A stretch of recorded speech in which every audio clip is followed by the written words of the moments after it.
സുൽത്താൻ കുഞ്ഞിൻ്റെ നഖം വെട്ടണ കേട്ടോ ഈ കാണുന്നത്. അവനാണെങ്കിൽ ഭയങ്കര നഖമാണ്. അപ്പോൾ എല്ലാവരുടെയും മേത്തി അള്ളി അള്ളി അള്ളി വെക്കും. പിന്നെ കൂടെ സോഫയിലൊക്കെ ഇങ്ങനെ കീറി വെക്കുന്നതുകൊണ്ട് ആളുടെ നഖം വിട്ടോ ഭയങ്കര നഖമാണ്. നമ്മുടെ മേലൊക്കെ മുറിവ് എടുക്കുമ്പോൾ ഇവനാണെങ്കിൽ ഇങ്ങനെ വഴക്കുണ്ടാക്കും, ചെറുതല്ലേ.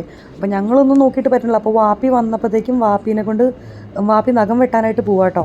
നഖം വെട്ടാന്ന് പറഞ്ഞാൽ നമ്മൾ പൂച്ചകളുടെ ഫുൾ നഖമൊന്നും വെട്ടിക്കളയത്തില്ല കേട്ടോ. ആ ഷാർപ്പായിട്ട് നിൽക്കുന്ന ആ ഒരു തുമ്പില്ലേ, ആ ഒരു തുമ്പ് മാത്രമാണ് വെട്ടിക്കളയണം. ഞാനാണെങ്കിലും കിച്ചുവിൻ്റെ ഒരു ഷാർപ്പായിട്ടുള്ള ആ ഒരു ഏരിയ മാത്രമേ വെട്ടിക്കളയുള്ളൂ, അല്ലെങ്കിൽ അവർക്ക് വേറൊന്നും ചെയ്യാൻ പറ്റത്തില്ല.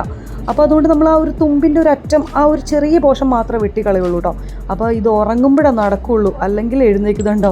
ഒരു നഖം വെട്ടിയപ്പോഴത്തേക്ക് എഴുന്നേറ്റ് പുള്ളിക്കാരൻ. വേദനിപ്പിക്കാത്ത രീതിയിൽ പതുക്കെ പിടിച്ചിട്ടൊക്കെയാണ് വെട്ടുന്നത്.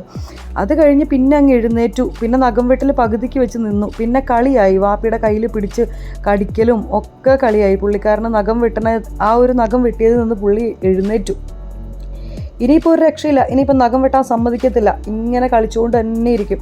ഇനിയിപ്പം ഉറങ്ങണം അടുത്ത നഖം വെട്ടണം എന്നുണ്ടെങ്കിൽ. വാപ്പി അതിൻ്റെ ഇടയ്ക്കും ചെറുതായിട്ടൊന്ന് ശ്രമിക്കുന്നുണ്ട്. പിന്നെ അതങ്ങ് വിട്ടു, കയ്യെങ്ങാനും തെന്നിക്കഴിഞ്ഞ് കയറി പോയാലോ എന്ന് ഓർത്തിട്ട്. ഇനിയിപ്പോൾ പുള്ളിക്കാരൻ ഉറങ്ങണം, എന്നാലാണ് ഈ നഖം വെട്ടൽ നടക്കുകയുള്ളൂ. അതുവരെ ഇങ്ങനെ കളിച്ചുകൊണ്ടിരിക്കും.